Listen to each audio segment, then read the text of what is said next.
Yo, what's good? So, I've been dunk training for over 10 years now, and I thought I would go and look back at one of my best sessions, and talk about some things that I've learned since then and some things that allowed me to jump this high at the time.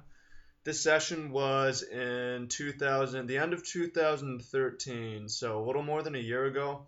Probably the highest I've jumped, but I don't know. This rim is maybe an inch low, and that makes a tremendous difference, really, in terms of confidence. I always find that I jump higher on lower rims for whatever, just because I have a desire. I don't know. It's a compound effect.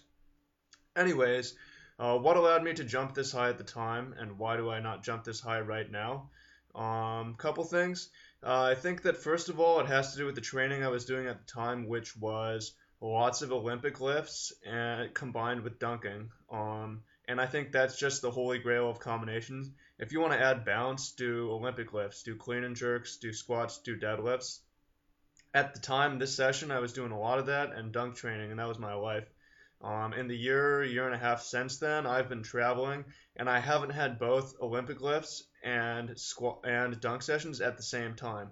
So I haven't. I think that's why I haven't been able to jump as high is because I've been missing that combination in my travels. So I think that if I get back to this, I could jump this high again if I wanted to. However, I'm not sure that I want to.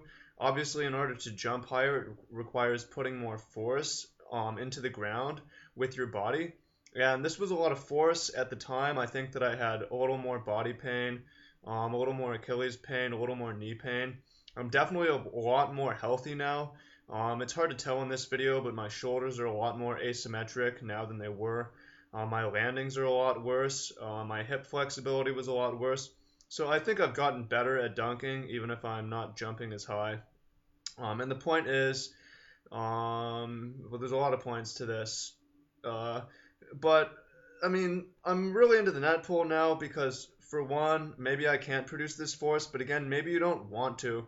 If you're little or whatever, if you can minimum force dunk, that's maybe better. Like Tim Duncan, doesn't need to jump more than 12 inches, and he doesn't jump more than 12 inches because why would you? Why would you need to? So if I feel like if I can dunk with net pull 100% of the time with less force, that's easier on my body, and for me, it doesn't look as cool to others, but it's the same experience for me in terms of flight. Again, maybe that's just an excuse because I haven't had the Olympic lift combination and I haven't been able to jump this high. So again, if you want to jump super high, I recommend doing Olympic lifts. But that's basically what it is. Keys to sustainability are good landings, and I think that force minimum jumps are really something to think about. So again, even if and I also think it's possible to get better at dunking while not jumping as high.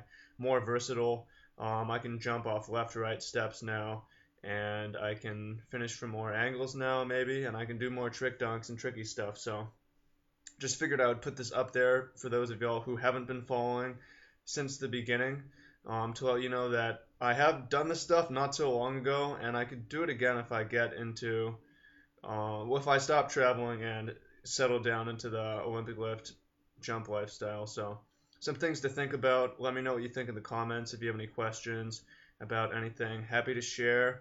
And welcome to the channel. If you haven't been here before, tons of information here if you're into sustainable dunk training. So, much love and see y'all in the comments. Peace.